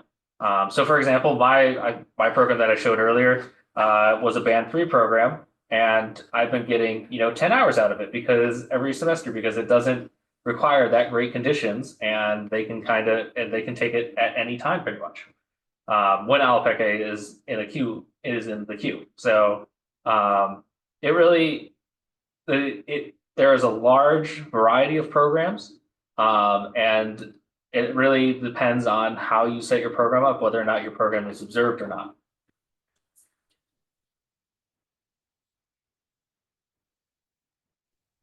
And just to follow up to that, Madison and Zach, I just dropped a link to the time allocation committee so people can learn more about that.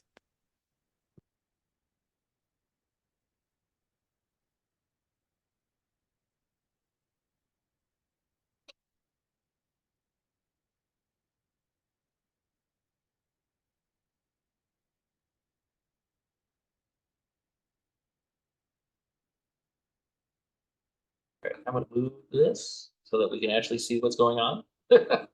Looks like we're taking some more data. So we're about 60 seconds out or so.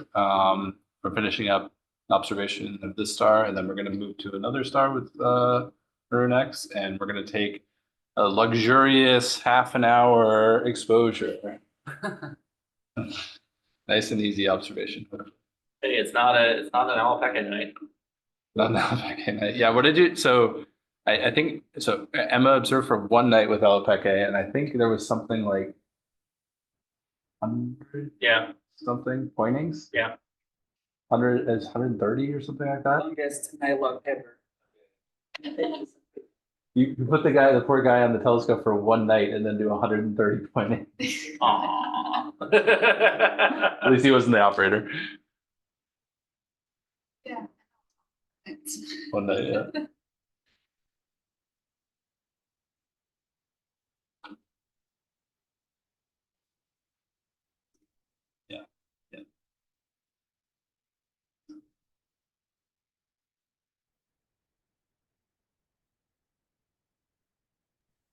And so, Yeah, I Zach, think.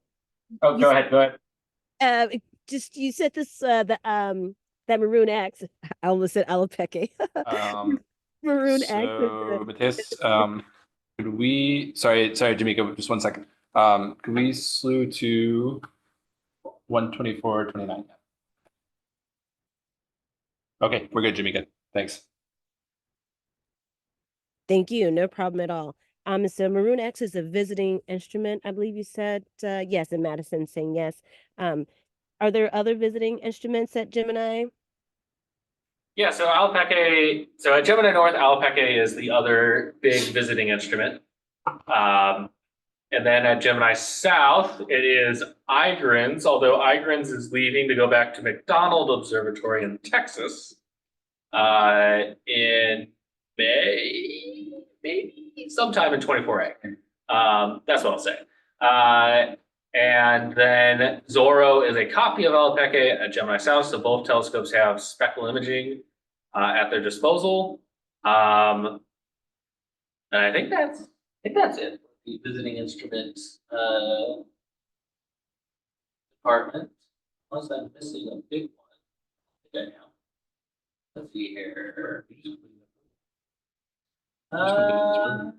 Yeah, that's it right now, actually. So yeah, we only have 2 visiting instruments per site right now, which is kind of sad because I actually really like the visiting instrument program. It's a very unique opportunity, and I feel like a lot more universities should take advantage of it. But yeah.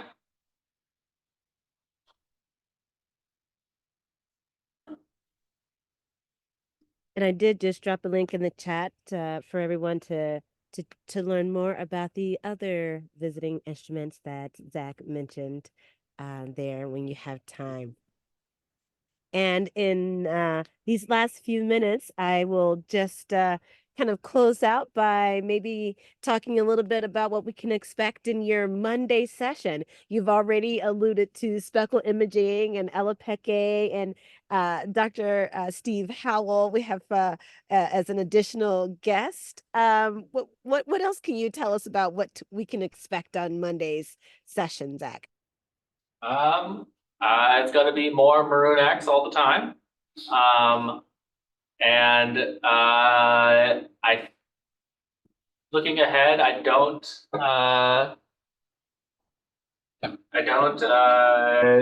know anything about. I don't check. I don't know really anything because, well, actually, I'll be making the Q plan Monday, so I'll know what's going on. Oh, you're going to be Q coordinator? Yeah, I'm going to be Q Oh, coordinator. awesome. Okay. Oh, that's right. Yeah, that's right. Okay. Yeah. So I don't know what's going to be happening until Monday morning. Yeah, Zach's killing it. He's doing everything here. Yeah. Yeah, I don't know if we may actually, if we can interact together, we might be able to do like the GNIRS IFU, HRIFU observation That would be awesome. Yeah, first science target with the HRIFU. That would be super cool. So Yeah. we'll come and bug you on Monday about that. Or Emma will probably. Look, as long as you tell me at like 10 a.m., so it's not like 4 p.m. we have to redo the entire plan. Oh man, that is I need to tell you at the end of the night. But my guess is it's gonna be mostly MAROON-X, probably the same way as tonight, you know, some sprinklings of other instruments in there. But mostly MAROON-X. Yeah, I mean, one of the amazing things about Gemini, like I come from classical observing where it's basically, you know, we know what the target's going to be at the beginning of the night and we just stare there, like kind of no matter the conditions. And there's always unexpected things that happen. So, I mean, the universe is always dynamic and you always see things that you don't expect. But Gemini is really like the crazy agile telescope that like follows up everything. It can move everywhere. As Zach mentioned, like our instruments can be switched between in like 30 seconds. The behemoths like Subaru and Keck, which are the other big glass on the mountain, they take 15 to 30 minutes to switch instruments. And so we're really flexible, adaptable. So when things go bang in the universe, we can follow it up. If we need to switch to another target, we can, you know, if heaven forbid, you know, something goes wrong with MAROON-X, we can, you know, shift to doing GNIRS, GMOS. So, you know, anytime we'll be doing a lot of these Shadow the Scientist sessions with Gemini North and hopefully Gemini South as well. And, you know, you'll see anything on any given night, and we'll have different science staff come on with different expertise. And so, you know, you'll get a good sampling of different things that are happening in the universe and people that know at least some small portion of those things. And the weather looks good, so that's the good thing. Yeah, the weather's looking awesome, which is You're jinxing it. I mean, December, you know, if you get those long nights and you get beautiful conditions, man, oh man, it's great. We already hit our snow from last week, so you know. But that I have Keck Run coming up on the 21st, 22nd. So it's gonna be you. Yes, I'm gonna get the jinx.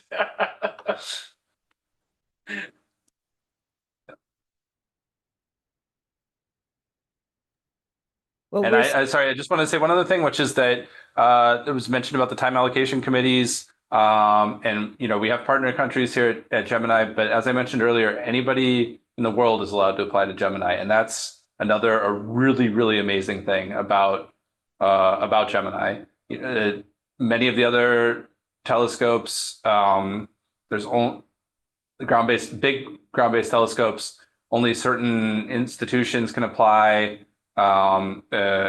They're fairly limited, and so you have to make friends at those institutions to apply. Gemini is really equal access for all, and so that's one of the reasons I love working for Gemini is that we provide this service to anybody with a great idea. So if you have a great idea, apply for time, and maybe we'll be looking at your object. I'll correct that a little and say that it's through the U.S. time. Through the U.S. time, yeah. That anybody can apply for. Yeah, so it's U.S. Open Skies policy, Yes. right? Yeah. Yeah. Exciting. Okay, so Thank you for actually paying attention. Yes, sir, of course. That was actually fun.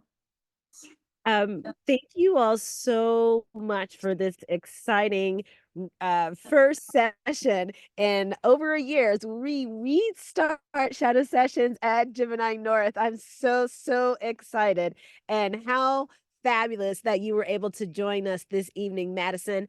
Maybe we can close out tonight's session with you, then we can head back to Zach, then Brian and Cicero. Madison. What do you want? Just bye, everybody. I'm gonna sign off. It's pretty late for me, so thank you all for coming and listening to me talk. I don't know. Oh, no, go ahead. Thank you for coming. Yeah, thanks a lot, Madison, for joining us. It was super nice and great to hear about MAROON-X from an expert. I don't feel like an expert, but thank you. Blind leading the blind here. So. we appreciate it, and thank you for staying up so late to join us. It's okay. Bye all. Good night, and yeah, thank you everybody for joining us, and thank you everybody in the observing room for hanging out. And we're all going to be here, I think, right? Well, no, you won't be. Not Yes, me. I will. You're gonna come. On Monday? Monday. Yeah. Oh, on Monday I'll be here, No. yeah. You're not gonna come? If wanna hang if you're doing HR, Okay. Wow. All right. Wow. So you might see Cicero. Wow, I see how it is. So you'll see Zach, Wow. myself, Mateus, for sure on Monday. So see you guys again soon.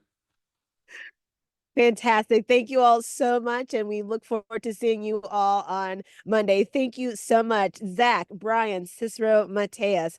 And thank you all for joining us. Have a good rest of your evening. And if you get a chance, we certainly would appreciate it if you would consider filling out our follow-up survey, which will allow our funders to know how important you feel the Child Scientist Initiative is and show your appreciation. In the chat, everyone, we have lots of thank yous from everyone. Oh, we have a thank you from Bhavesh. Bhavesh, we certainly appreciated your questions and everyone's questions. Donna Marie, thank you from the Santa Cruz Astronomy Club. Yes, welcome. So glad you joined us, Donna Marie. Felicia, it was a pleasure, a pleasure. And let's see who else. We had some other thank yous earlier, so we appreciate everyone's comments, and we will now go ahead and let you all finish your observations for the evening. We wish you continued clear skies, and we'll see you on Monday. Thank you, Jamaica. Aloha. Thank you, Jamaica. Thanks, everybody. Aloha.